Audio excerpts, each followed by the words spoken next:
एक मैथ्स की teacher class में पढ़ाते हुए एक 6 साल के बच्चे से पूछती है कि अनंत, अगर मैं तुम्हारे लेफ्ट हैंड में 2 मैंगोज रखूं और राइट हैंड में भी 2 मैंगोज रखूं तो तुम्हारे पास टोटल कितने मैंगोज होते हैं।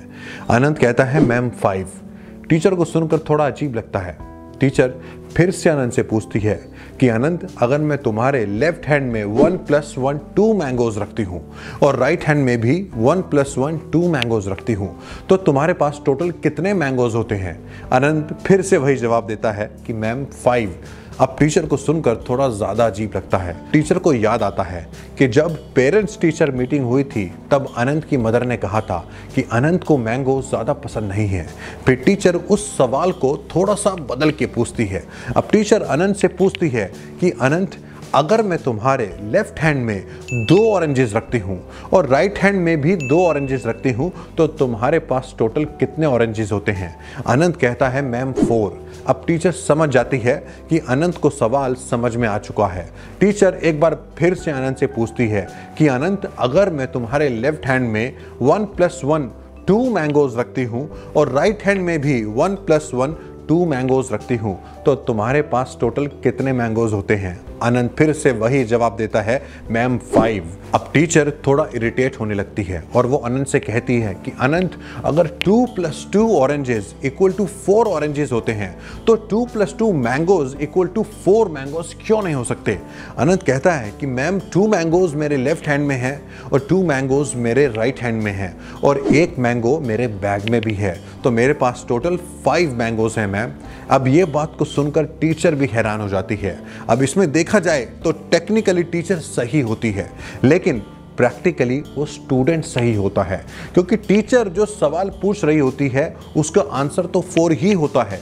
लेकिन अगर आप उस स्टूडेंट के पर्सपेक्टिव से सोचते हैं, जब टीचर पूछती है कि अब तुम्हारे पास टोटल कितने मैंगोज हैं तो उस बच्चे के पास उस वक्त टोटल 5 मैंगोज ही होते हैं और वो टीचर को वही जवाब भी देता है। लेकिन अगर देखा जाए, अगर हम बियॉन्ड ऑब्वियस जाकर एक दूसरे इंसान के पर्सपेक्टिव से भी सोचते हैं, यानी कि 2 + 2 = 4 और 1 मैंगो जो एक्स्ट्रा उसके पास होता है यानी कि 2 + 2 + 1 = 5 भी होते हैं। अब ये बात हम पर डिपेंड करती है कि क्या हम दूसरे इंसान के पर्सपेक्टिव से भी सोच सकते हैं। अगर आप किसी दूसरे इंसान के पर्सपेक्टिव से सोचेंगे तो फिर देखिए आपके कितने सारे कॉन्फ्लिक्ट्स दूर हो जाएंगे, आपके कितने सारे डाउट्स दूर हो जाएंगे। और ऐसा कई बार होता है हमारे साथ भी, जब हम किसी झगड़े में उलझ जाते हैं, जब हम किसी मिसअंडरस्टैंडिंग के विक्टिम बन जाते हैं। और वो क्यों होता है? क्योंकि टेक्निकली हम उस बात पे अड़े रहते हैं कि हम सही है, लेकिन सामने वाला भी कभी कभी प्रैक्टिकली गलत नहीं होता और यही बातें आगे चलकर एक झगड़े में भी बदल जाती हैं। अब इसमें हमें थोड़ा सा फ्लेक्सिबल होना चाहिए। अब हमें थोड़ा सा दूसरे आदमी के पर्सपेक्टिव से भी सोचना चाहिए अगर हम चाहते हैं कि हम कॉन्फ्लिक्ट्स में ना उलझें।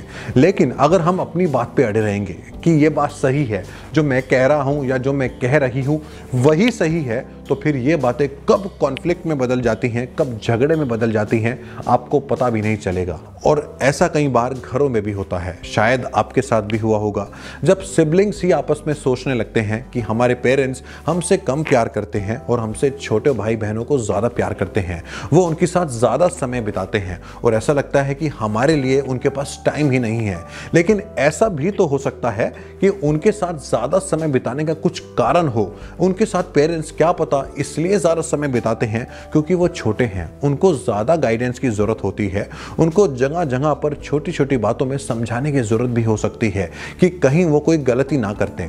और आपको शायद वो कम टाइम इसलिए देते हो क्योंकि शायद आपके पेरेंट्स ये समझें कि आप बड़े हो, समझदार हो, मैच्योर हो, रिस्पॉन्सिबल हो और गलती होने के चांसेस आपके साथ कुछ कम हो सकते हैं।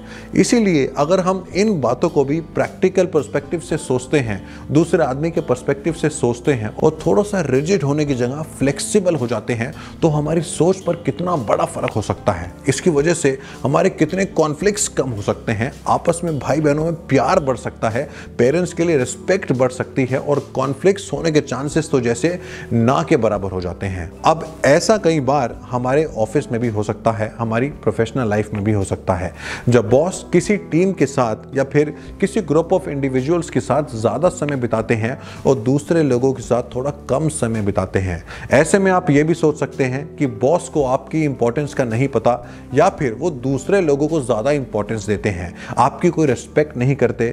ये सोचकर आप नाराज़ हो सकते हैं। इससे आपके काम में कमी आ सकती है, आपके मोटिवेशन में कमी आ सकती है और इसका नुकसान सिर्फ और सिर्फ आपको और आपके ऑफिस में जो प्रोग्रेस होती है उस पर पड़ने वाला है। लेकिन अगर आप इस बात को भी प्रैक्टिकल पर्सपेक्टिव से सोचें कि बॉस हो सकता है उन लोगों के साथ ज़्यादा समय इसलिए बिताते हैं क्योंकि उनको ज़्यादा गाइडेंस की ज़रूरत है, वहाँ पर मिस्टेक के चांसेस ज़्यादा हो सकते हैं, इसीलिए उनको ज़्यादा समझाने की ज़रूरत है। और आपके साथ कम समय इसलिए बिताते हैं क्योंकि आप इंटेलिजेंट हो, आप रिस्पॉन्सिबल हो, आपके साथ मिस्टेक होने के चांसेस ना के बराबर हैं। अगर आप इस तरह से सोचें तो देखिए आपके कितने सारे कॉन्फ्लिक्ट्स दूर हो सकते हैं। अब ये सब बातें आपकी पर्सनल लाइफ और प्रोफेशनल लाइफ दोनों ही जगह पर टाइम टू टाइम होती रहेंगी। लेकिन हो सकता है कि आप टेक्निकली कहीं पर ठीक हो और सामने वाला टेक्निकली गलत हो।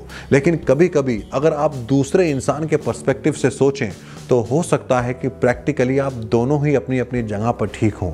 अगर इसी तरह से आप सिचुएशंस को हैंडल करोगे, आप रिजिड नहीं होगे, आप फ्लेक्सिबल होगे और सामने वाले के पर्सपेक्टिव से भी सोचोगे, तो सोचिए आपके कितने सारे कॉन्फ्लिक्ट्स दूर हो जाएंगे और कितनी सारी प्रॉब्लम्स जो आपकी लाइफ में आने वाली हैं वो शायद आएंगी ही नहीं और आप अपना काम हैप्पीली और सक्सेसफुली कर सकोगे।